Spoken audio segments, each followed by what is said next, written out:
In today's video, I will be testing out the Watercolor Test Pack by Sennelier. I picked up this pack for about $25 and it comes with 6 large 10 milliliter tubes, which I think is a phenomenal deal. So I will be swatching, mixing, and make sure you stick around to the end because I'll be painting a sweet little bluebird. All right, on with the swatching. So this pack comes in a really nice little tin, and I love little tin boxes. When I open it up inside, I find a nice little brochure showing all of the wonderful supplies. Makes me want to spend more money.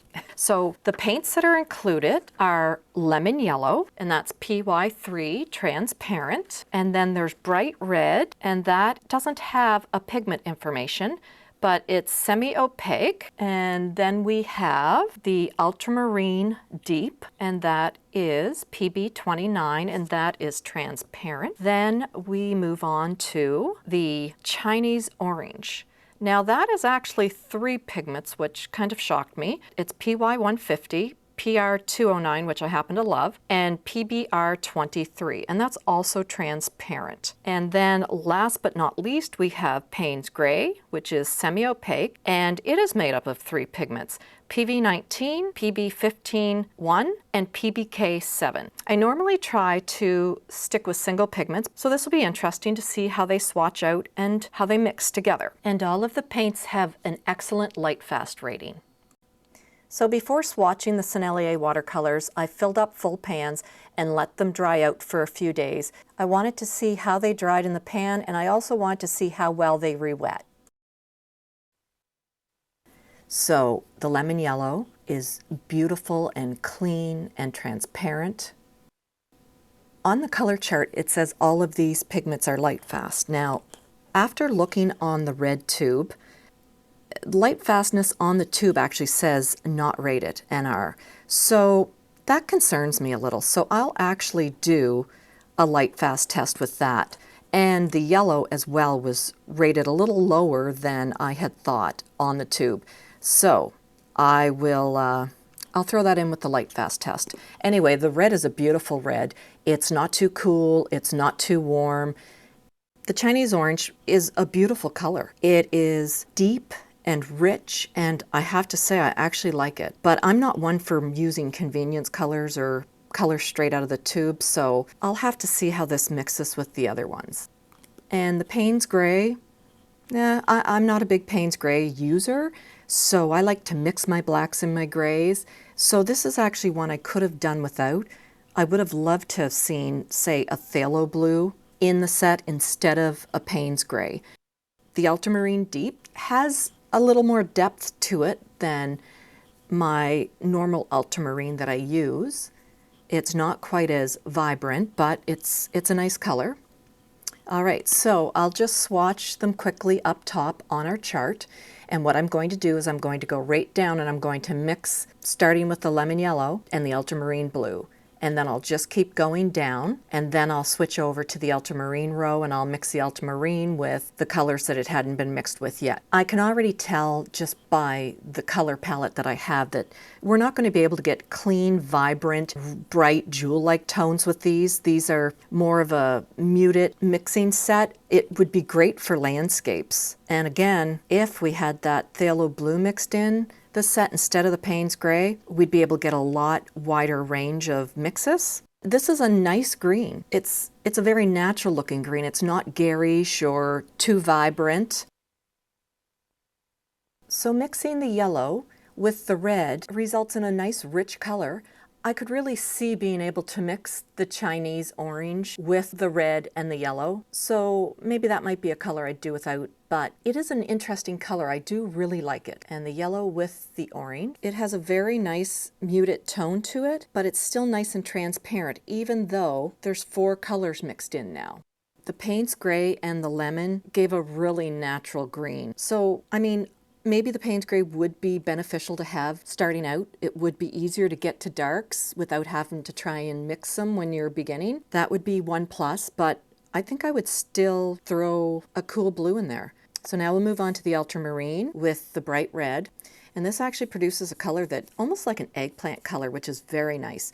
I'm not getting a huge amount of granulation from the Ultra Deep, which the ultramarine I'm used to using, it does granulate quite a bit, which I actually like. But when I mix it with the Chinese orange, I do get more granulation and separation. I really like the effect. It's not super granulating, but it's enough that it's kind of separating a tiny bit, just to give you a faint hint of texture. I have to say I like that quite a bit. And then mixing the ultramarine blue with the Payne's gray, it kind of gives me a color that when I think of Payne's gray, that's the color I think of. It's more of a blue gray. It's great to dull down any of these colors or darken them, but typically I don't tend to use grays or blacks. But it'll be interesting to use the gray in a painting, and stick around because after the swatching, I'm going to do a real-time painting of a cute little bluebird. So with the bright red, hopefully it'll be light fast because it is a very nice red. And mixing it with the Chinese orange gives you kind of a muted, warm red. And then of course darkening it down with the Payne's gray. I have to say I'm kind of really liking these muted colors. The only one that's left is the orange and the Payne's gray.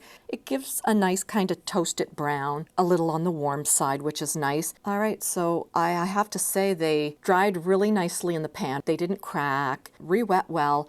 Very, very nice pigment load to these paints. Let's see how they behave when we paint. Let's get painting our sweet little bluebird. If you want to follow along, don't forget I'll put the link to the reference photo in the description below. Okay, so this is the sample or the trial pack of the Sennelier French watercolors, and I'm going to paint this cute little bluebird. I'm using Saunders Waterford 200-pound cold pressed paper, which is one of my favorite papers to use. Okay, so just going to start, and we're just going to wet the breast of the bird, even where it's white, and I'm going to let that soak in.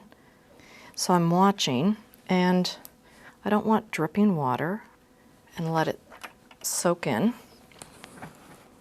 So when painting wet and wet, that's what you have to really learn, your wetness of your paper and the thickness of your paint.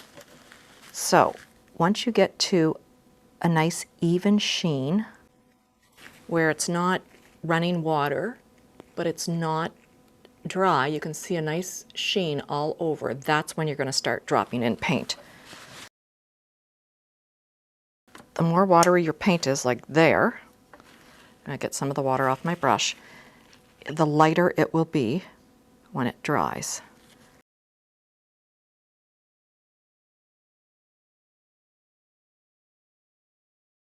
I can see here too where this is going to be a similar color. So now I didn't wet that, but I'm just going to pull it out with a damp brush. In there. Okay, so that is still nice and wet. I'm going to grab some blue, some more of the orange, and it's going to tone it down to a brown, and it's thicker. So I'm just directing that where I want it to go.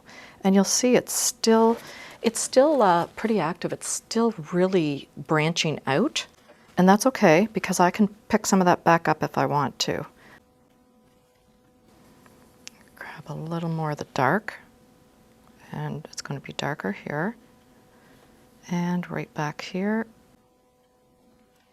and right here.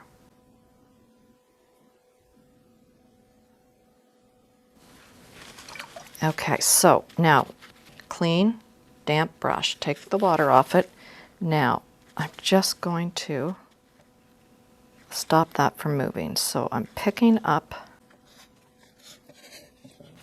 and this is pretty white on the chest, so I'm just damp brush. If you notice, I'm just picking up some of that paint that has spread maybe a little too far, and kind of doing the little feather wispies as I go. Be careful too when you're going backwards that there isn't paint on your brush, because this is your white area. So while that is drying, I want to get my eye in, and I'm just using more towards watery mixture. Now this little fella has a very big eye. I think that's what really makes him look so cute too, is that big eye. Okay, so let me just check our eye position with our beak. Yep, okay. Oh, make sure you have enough water in. You don't want it really dark. Okay, so we know he has a toe going this way and a toe going this way. All right, so we want to be careful here. Don't hit where your water is wet. And it is shadowed right to the back toe.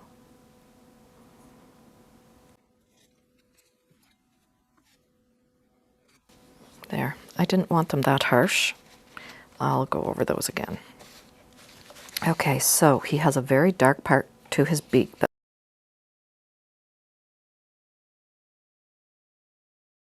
There, that's a little better. Okay, so let's work on the blue. And again, oh, he's not quite dry. Let's dry him up. I have 200-pound paper. It's quite thick. If you were doing 140-pound, you should really tape it down to something because it will not stay flat like this. Okay, so let's move on to some of our blue. So I'm going to wet the wings. There's some overlap here. I'm going to do the tail. Make sure I get all of the wings wet, right down to the tip. Okay, and then up around his head.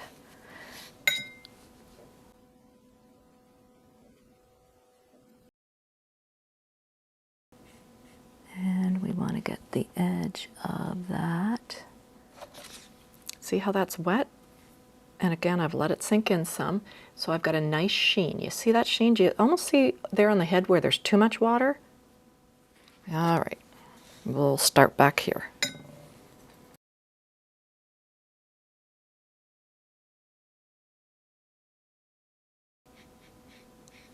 I'm just filling it in with some color.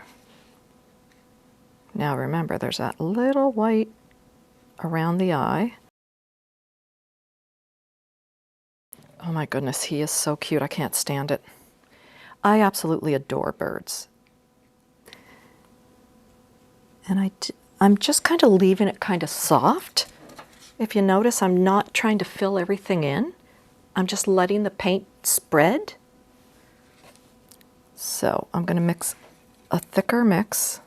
And this is, when it comes to painting wet on wet, you have to really learn the thickness of paint and the stages of the wetness. So I'm still pretty wet. If you look, it still looks like a sheen. If it didn't look like a sheen, you need to stop painting. So it's darker here, so I'm going to start down a ways from under the thing, and it's darker on the back side of the tail. Do you see how that is spreading slower than the other one? It's because my paint is thicker. And then right about, if you look at the back of his foot, so right about here and up, another little distinction, and then it's right here.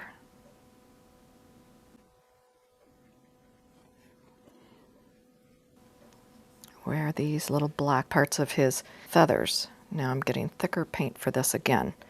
This goes like this.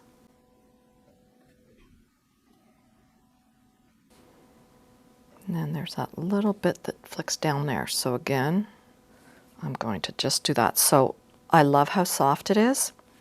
So we have a line to the eye, and then we have a little jump to the eye. And that's darker there. Can I get some more blue? This is quite a bit blue.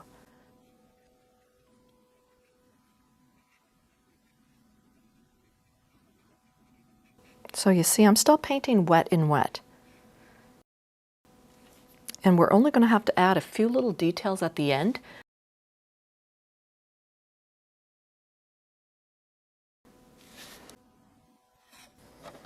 Actually, I want to show you this. Do you see where my end of my tail did dry out?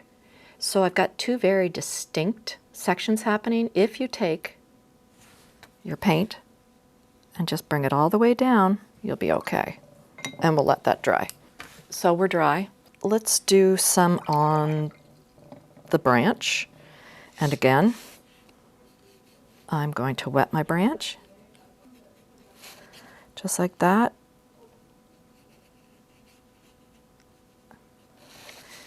And I am going to make a nice kind of blue-gray. And again, my paper's wet, but it's not sopping wet. And I'm just going to paint and kind of block in where the darks would be. So again, just making a map.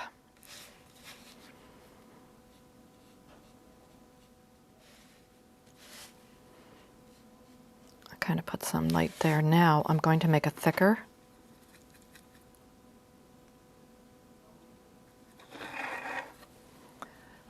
kind of browny black. Make it a little more brown. Now see, I'm dealing with fairly thick paint. Okay, so I think that's perfect for the branch. We don't need a whole lot of detail. So I do need a yellowy, not green. Let's just try that yellow again. Try to get the green out of it.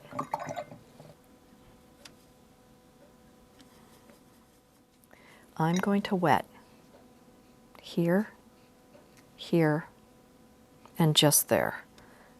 Try to dull this down a little with that. Again, so it's a Payne's gray, so it's got a blue undertone. You can see how it's turning green. But I want, yeah, that's not bad.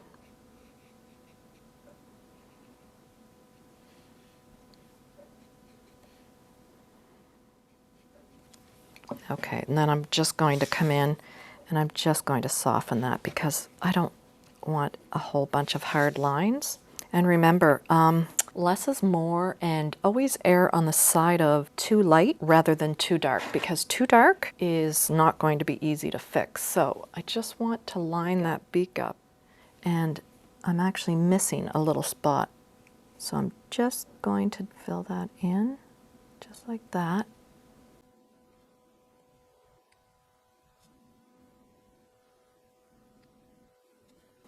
And that might, I'm thinking that's even too dark for right through there. So I'm just damp brush, just picking a little up.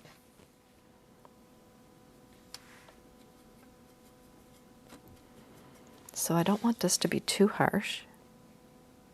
So I'm just dropping a little dark in there. Just going to separate the tail and the feathers. Just bring that down like that.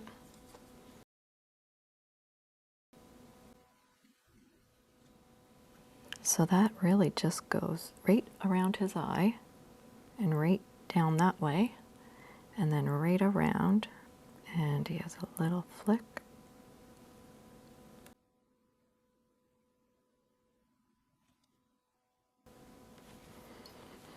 So let's feather that out. Let's get some blue, and he is quite blue.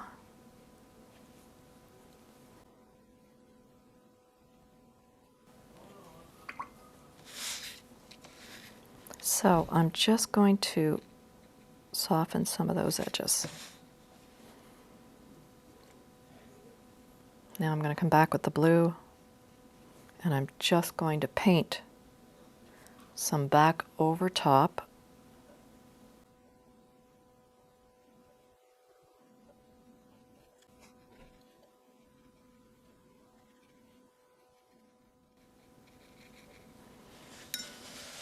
So again, I'm just going to bring some water.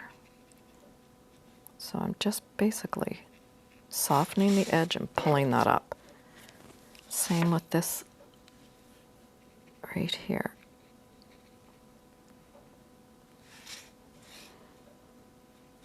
So I'm going to take some of that blue, and I want this to be very blue-gray. Yeah, just so it reads as a shadow. And again, clear water. I'm going to pull that out. Just going to pick up some of this. It's very hard to do this bird the way I want it with just a granulating blue, but he's still cute. Okay, let's get some of our Payne's gray. Yeah, I still want it very, yeah, very watery. So now that we have this, I'm going to use that as a highlight. So this will come down like this, and this will go like this. And again, you don't have to be perfect. Tiny bit there, tiny bit here, like that, and you can almost see where it attaches to the little bird. Okay, and his little beak goes up quite a bit, up and around.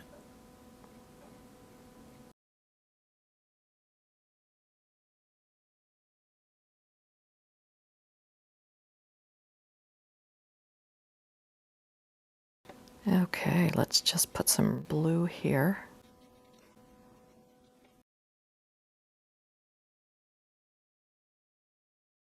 Okay, so the darker part right here, the orangey, let's grab some of this blue. It's more brown right here.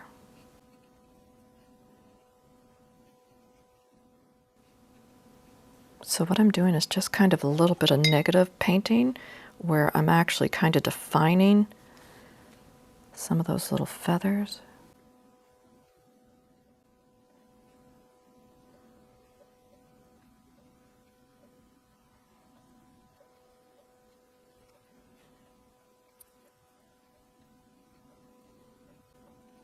Okay, so I am going to lighten that a little.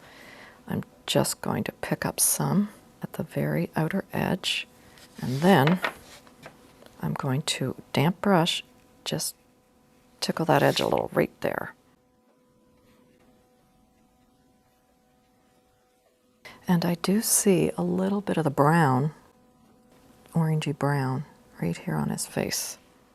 Okay, so I just want to knock that back some. I added some water, flooded it. Now I'm just picking it back up because he's quite white under there. Right now I'm going to let him dry. Okay, he's all dry, and I'm just going to add a tiny bit of Payne's gray right here just to kind of mark the ends of those feathers.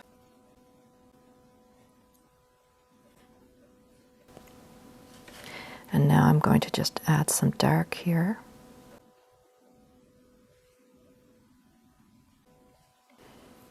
Really, that whole back leg is pretty dark, just because his body's over top of it.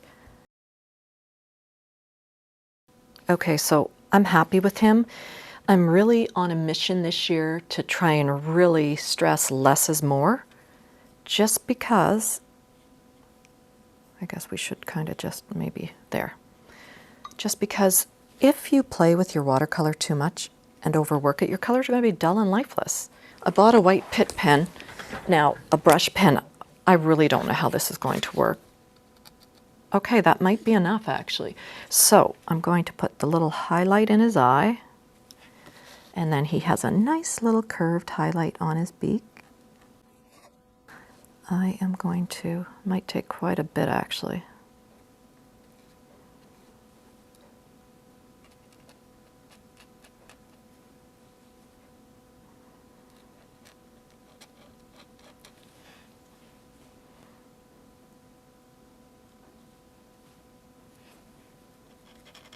This is actually quite a bit lighter, but you know what happens when you start doing this? You end up doing details. So let's just put that away. The only thing left to do that I think I want to do is just darken the branch where he's actually throwing shadow. So let's just grab some of this kind of browny gray.